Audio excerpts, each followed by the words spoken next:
My brother got a car for graduating. I got a bill for rent.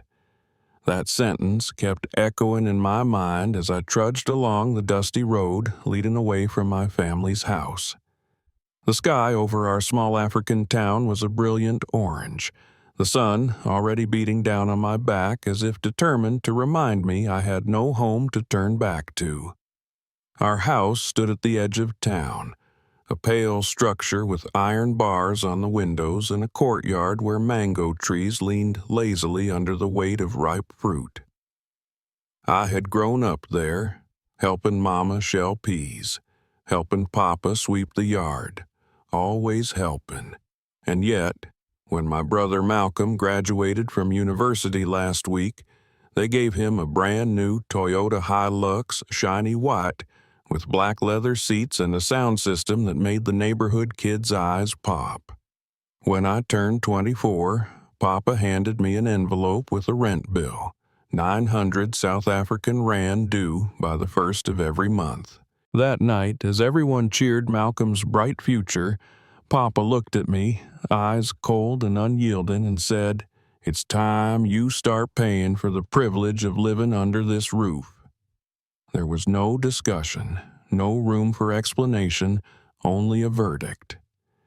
I was supposed to smile and accept it like every other unfair decision they had made in my life. But I couldn't. Not this time.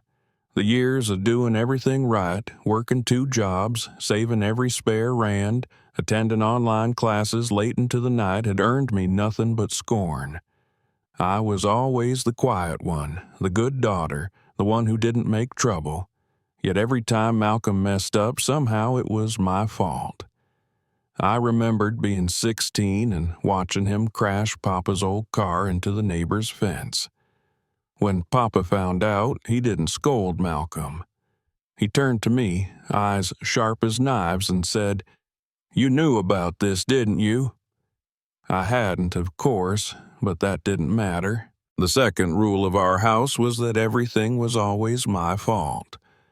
The third rule was that love came with terms and conditions. Conditions I never seemed to meet. I thought about all the times I stayed home to watch Malcolm's dog while he partied, all the times I covered his share of the groceries or gave up my own plans so he could shine. I had even started a small online business making jewelry from local beads, hoping to build something of my own. When I told Papa about it over dinner one night, he just smirked. "Still playing with beads and wire? When are you going to get serious, Camille?" Before I could answer, Malcolm announced he'd made the dean's list. The conversation shifted instantly. I shrank into the shadows again. Then came Sunday dinner. Mama brought out the fancy china and ominous sign. Malcolm sat beside Papa, regaling them with stories about his final semester. Mama's eyes sparkled like the stars over the savannah. I sat opposite, cutting my meat into tiny pieces, wondering if anyone would notice if I disappeared. Papa set down his wine glass with that self-important air he always wore when pretending to be generous. "Malcolm," he said, "your mother and I have decided on your graduation gift." Malcolm's face lit up. "You didn't have to get me anything. The degree's enough." But his voice had that eager tilt. He knew something big was coming. Mama clapped her hands together as if witnessing a marriage proposal. Papa leaned back in his chair, pride thick in his voice. "We're giving you the Hilux." The new one. Pearl white, leather seats fully loaded. I dropped my fork. A brand new car. For Malcolm. The same Malcolm who had wrecked Papa's old car, racked up speeding fines, and never held a job. Malcolm's eyes glistened. "Thank you, Papa. I don't know what to say." "You earned it," Papa said. "You made us proud." I cleared my throat. "That's great, Malcolm. Congratulations." And I meant it mostly. But I couldn't help myself. "So, what happens to the old car?" Papa and Mama exchanged that look that always meant trouble. Mama sighed, folding her hands in her lap. "Camille, we've been meaning to talk to you about that." Something heavy settled in my stomach. Papa leaned forward, voice firm and final. "You're 24 now. You're not living at home much anymore, and it's time you contribute more." "What do you mean?" I asked, though I already knew. "It's time you pay rent," he said. 900 rand, due every first Sunday."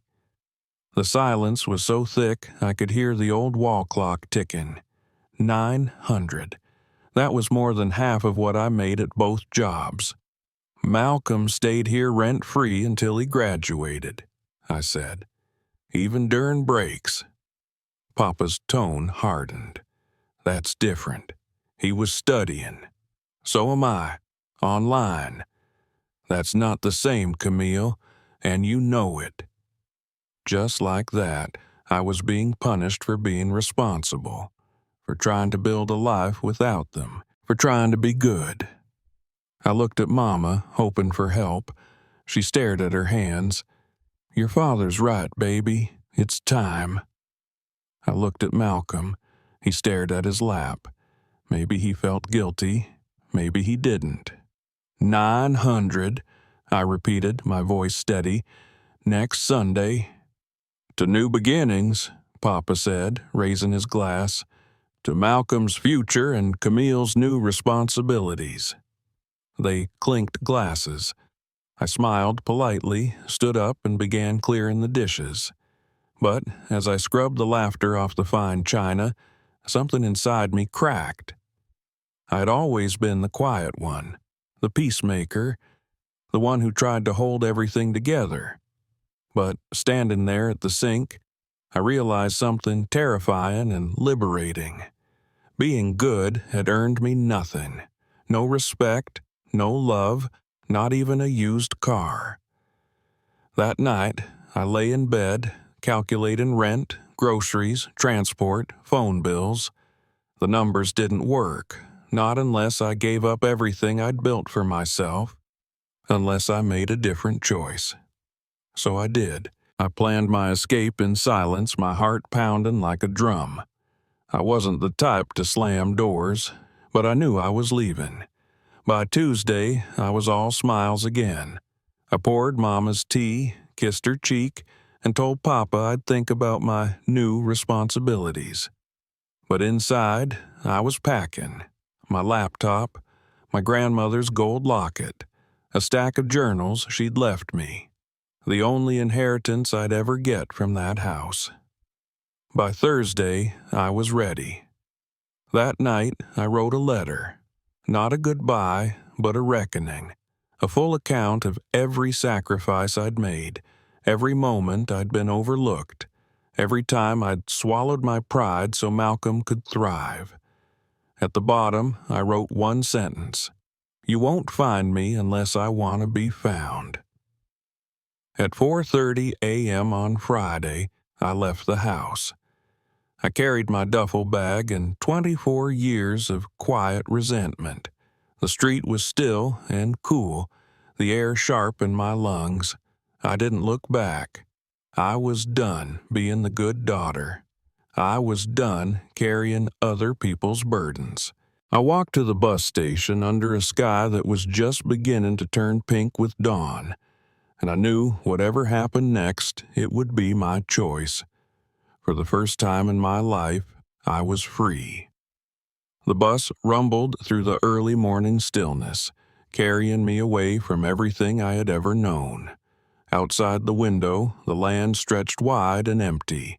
Acacia trees stood silhouetted against the dawn, their spindly branches reaching for the sky like questions with no answers. I watched the horizon flicker between darkness and light and let the hum of the engine soothe the nervous tremor in my chest.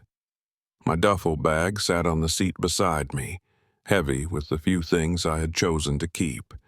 My grandmother's journals, my laptop, and a small box of beaded bracelets I'd made in secret. I gripped the box tightly, as if it could anchor me to a future I was still struggling to believe in. The bus driver, an older man with a kind face and lines etched deep into his skin, glanced at me in the rearview mirror. "First time leaving home?" he asked. I hesitated. "First time leaving for good," I said softly. He nodded, as if he understood, and turned his attention back to the road. The ride took hours. We stopped at dusty roadside stalls selling roasted maize and sweet tea, at tiny villages where children played barefoot in the red dirt. I stared out the window and wondered if any of them ever felt like I did, trapped in a life that didn't fit, dreaming of something bigger than what they were told they deserved. By the time we reached the town where my godmother Lorraine lived, the sun was high and bright, turning the tin roofs of the houses into mirrors. I stepped off the bus, blinking in the harsh light. Lorraine was waiting for me at the station, her silver hair tucked under a colorful head wrap, her smile wide and unwavering. "Camille," she said, her voice warm as the sun. "You look like you've been through it." "I have," I admitted, my voice shaking. She opened her arms and hugged me tightly. "You're safe now," she whispered. "Come on, let's get you home." Lorraine's house sat at the edge of the market district, a small bungalow painted in cheerful blues and greens, with a garden that overflowed with wildflowers and herbs. Inside, the air smelled of roasted coffee and cinnamon. Books and baskets filled every corner, and the walls were hung with bright cloths and framed photographs. It felt alive in a way my parents' house never had. "This is your home now," Lorraine said, pressing a chipped mug of tea into my hands. "Stay as long as you need to. No rent, no demands, no judgment." I wanted to cry at the simple kindness of it, but I swallowed the tears and managed a shaky smile. For the first few days, I barely spoke. I slept in a small room at the back of the house, surrounded by the scent of dried lavender and the soft whisper of the wind through the shutters.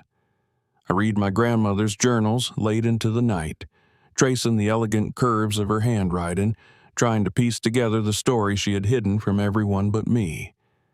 The journals were full of numbers and names, of property deeds and business shares I had never known existed.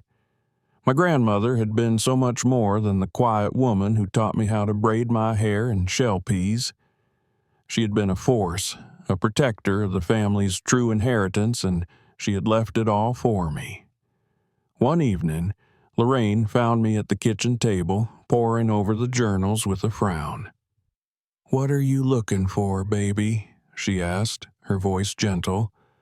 I looked up, the weight of the truth finally finding words. "Proof," I said quietly. "Proof that I'm not crazy, that everything they took from me wasn't just in my head." Lorraine nodded slowly, pulling up a chair beside me. "You're not crazy, Camille. Your father, he's always been a man who likes to control what he can't understand. But your grandmother, she was smarter than him. She left you the tools to fight back." I didn't sleep that night. Instead, I wrote out a list of every account number, every property note, every hint of the money that was supposed to be mine. My hands shook as I wrote, but I didn't stop. I couldn't. The next morning, Lorraine took me to see a lawyer she trusted, a man named Kofi Mensah. His office was small and cluttered, full of thick books and framed degrees. He listened patiently as I laid out everything: the journals, the rent demand, the years of being silenced. When I finished, he leaned back in his chair and studied me for a long moment. "You have a case," he said simply. "It won't be easy, but your grandmother's records are solid. And if your father forged anything, well, that's a crime. We'll fight this, Camille. You're not alone anymore." I felt a flicker of hope then, small but bright, like the first spark of a fire. The weight in my chest lifted just a little. For the first time, I wasn't just running away. I was running towards something. That night, as I lay in bed listening to the rain patter against the tin roof, I whispered a promise to the darkness. "I won't disappear," I said. "Not anymore." Outside, the wind carried the scent of wet earth and new beginnings, and for the first time in years, I let myself believe that the future was mine to claim. The days that followed blurred together in a haze of paperwork and whispered phone calls. Kofi worked quickly, gathering every scrap of evidence I'd found in my grandmother's journals. He pulled bank statements, property deeds, and old signatures. Every time he uncovered another forged document, another missing deposit, I felt a strange mix of anger and relief. Anger that my father had done this to me. Relief that I had been right all along. In the evenings, Lorraine sat with me at the kitchen table, listening as I read aloud from the journals. "He thought I wouldn't find this," I'd say, my voice trembling with emotion. She'd nod and squeeze my hand. "But you did, baby. You did." It wasn't just the stolen money. It was the years of silence, the way he'd turned my own family against me, the way he'd made me doubt my own worth. Every time I thought about how he'd smiled while telling me I owed him rent, something in my chest tightened like a knot. A week later, Kofi called me into his office. He looked tired but determined.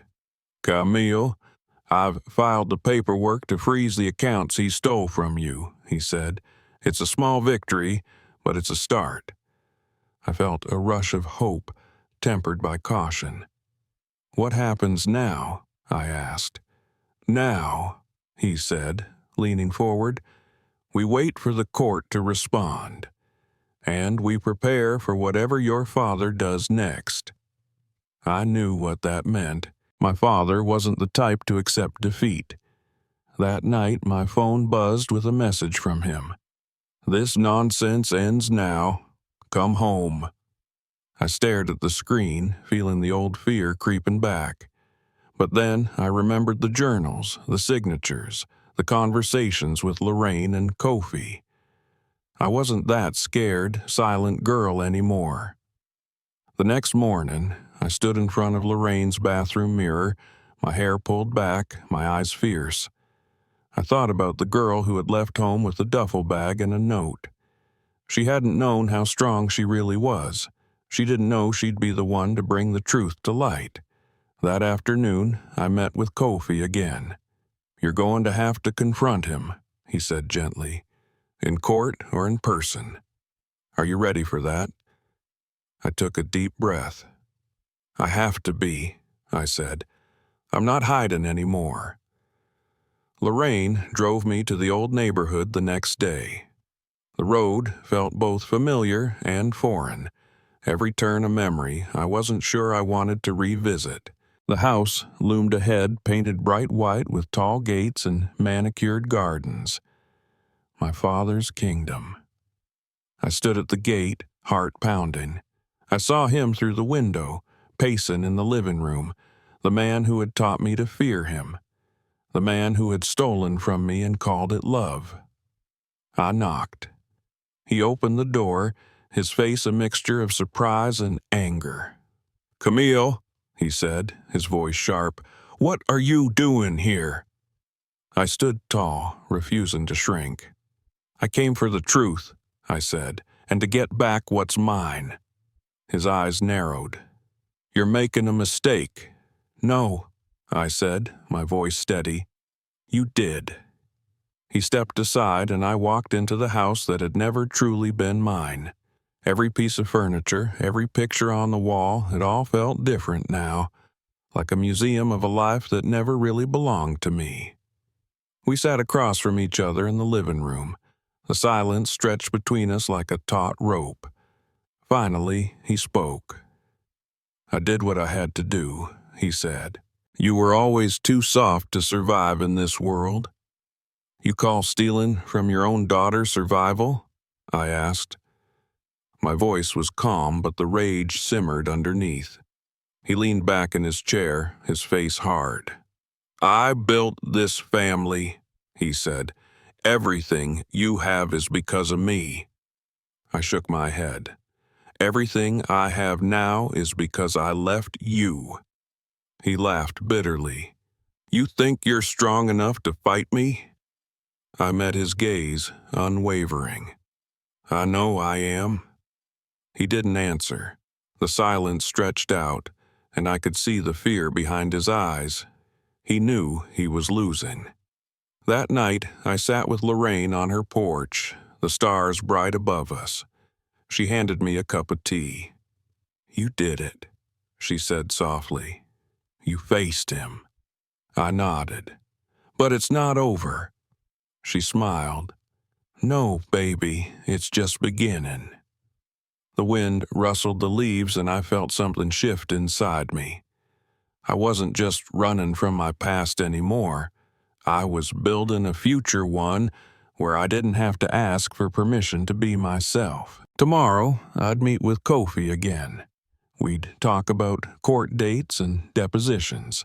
But tonight, under the African sky, I let myself breathe.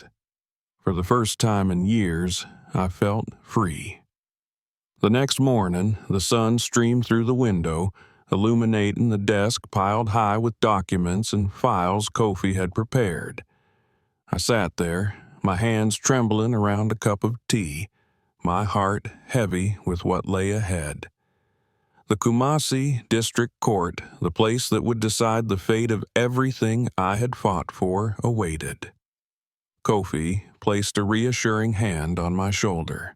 "Camille, today isn't just a court hearing," he said.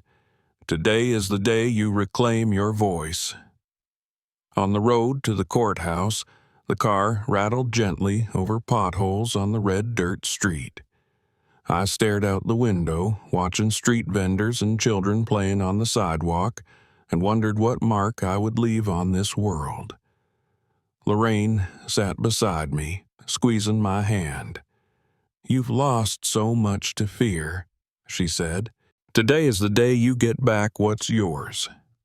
The courthouse stood in the center of the city, a grand but worn building with tall white columns that seemed to defy the years. Inside the courtroom, my father sat at the defendant's table, arms crossed, his face a mask of cold disdain. I lifted my chin and took my seat beside Kofi. My father's lawyer leaned back in his chair with that smirk of someone who thought he had already won. But today, I wasn't the quiet girl anymore. I was Camille Richardson, the woman determined to bring my story into the light. The hearing began with a flurry of rapid-fire questions. My father's lawyer rattled off clauses and forged signatures, documents he believed would protect his client. But Kofi was ready.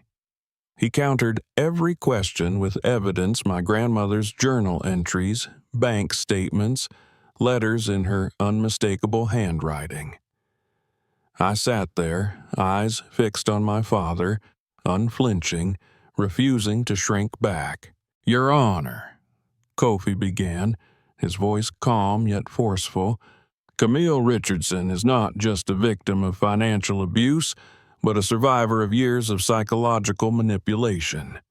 We have clear evidence that the defendant exploited his temporary guardianship to embezzle her rightful inheritance." My heart pounded as my father's lawyer tried to object, calling Kofi's words emotionally charged. But Kofi simply smiled, handing over the receipts, the voice recordings of Malcolm, and the bank transfers that left a paper trail my father couldn't deny. "Your Honor," Kofi concluded, "Camille does not seek pity, she seeks justice." Silence filled the courtroom. I glanced at my father, seeing anger flash across his face before it vanished behind a cold mask. For the first time in my life, he couldn't control the narrative. And I knew I had won. The judge, a tall man with gray hair and a deep, measured voice, flipped through the documents and then looked up at us. Based on the evidence provided, he said slowly, this court recognizes Camille Richardson as the rightful heir to the contested assets. The defendant's abuse of guardianship will be subject to further investigation and appropriate legal action. A breath I hadn't realized I was holding escaped me, tears streaming down my cheeks. Lorraine squeezed my hand. I was no longer a ghost in my own story. I was the woman who had reclaimed her truth. My father sat silent, his eyes lowered, muttering something I couldn't hear. But I didn't need to hear him. I finally had my answer, my justice, and most importantly, myself. As we stepped out of the courthouse, the African sun shone on the red earth. I lifted my head, breathing in the warm air. Today I was free. After the verdict, my world felt both familiar and new. The same air, the same streets, but everything felt different. I was no longer that scared girl who whispered apologies to everyone around her. I was Camille Richardson, the woman who had fought back and won. Lorraine wrapped me in a tight hug as we stood outside the courthouse. "You did it," she whispered. Her voice carried both pride and relief.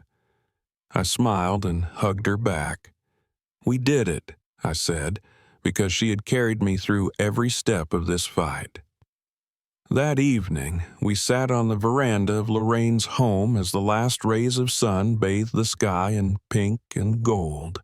She brewed her special ginger tea and poured us each a cup. I took a slow sip and felt the warmth seep into my bones. "What will you do now?" she asked, her eyes kind but curious. I looked out at the horizon and thought about the girl I used to be, the one who believed silence was the only way to survive. "I'm going to build something," I said, "something that makes sure no one else has to go through what I did. A place where people know they have a voice, where they're not alone." Lorraine's eyes glistened as she nodded. "That's a beautiful dream, Camille, and you're the woman to make it real." A week later, I met with Kofi and Miss Gloria at the Cedar Cup Cafe, where everything smelled of cinnamon and hope. We spread out sketches and ideas on a small wooden table. A center for financial education, legal aid, and mental health support, a place where young women and men could reclaim what was stolen from them. We called it the Marlene House after my grandmother, the woman whose strength and wisdom had lived on in me. Within months, the Marlene House opened its doors in the heart of the community. It was a modest building, simple brick walls, bright blue shutters, and a sign that read, "Your story matters." Inside, Miss Gloria taught workshops on entrepreneurship. Kofi offered legal advice, and me, I sat with each new face and told them, "I see you. I believe in you. Let's build a future together." One afternoon, a girl no older than 16 walked in, her eyes downcast, clutching a small notebook. She whispered, "They took my inheritance. They said I'd waste it, but I didn't even get a chance." I looked at her and felt the weight of every injustice I'd carried. I took her hand and promised, "We're going to fight this, and you are not alone." At night, I would sit by the window of my small apartment and write. Letters to my grandmother, pages for my memoir, words to heal the wounds that silence had left. One evening, as I wrote, a message pinged on my phone. It was from Malcolm. He had completed his apprenticeship, was rebuilding his life piece by piece.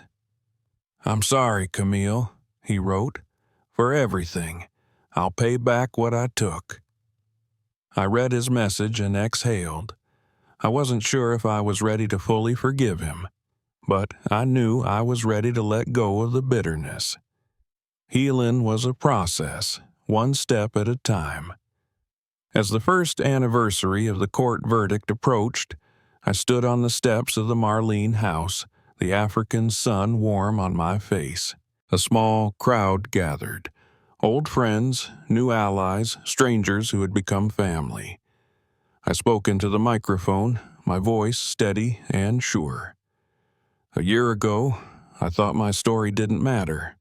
I thought my voice didn't count, but I was wrong. Every voice matters. Every story deserves to be heard. The crowd applauded, and for the first time I felt truly seen. No more shadows, no more silence. When the sun dipped below the horizon that night, I whispered to the wind, "Grandma, we're still watering the garden you planted."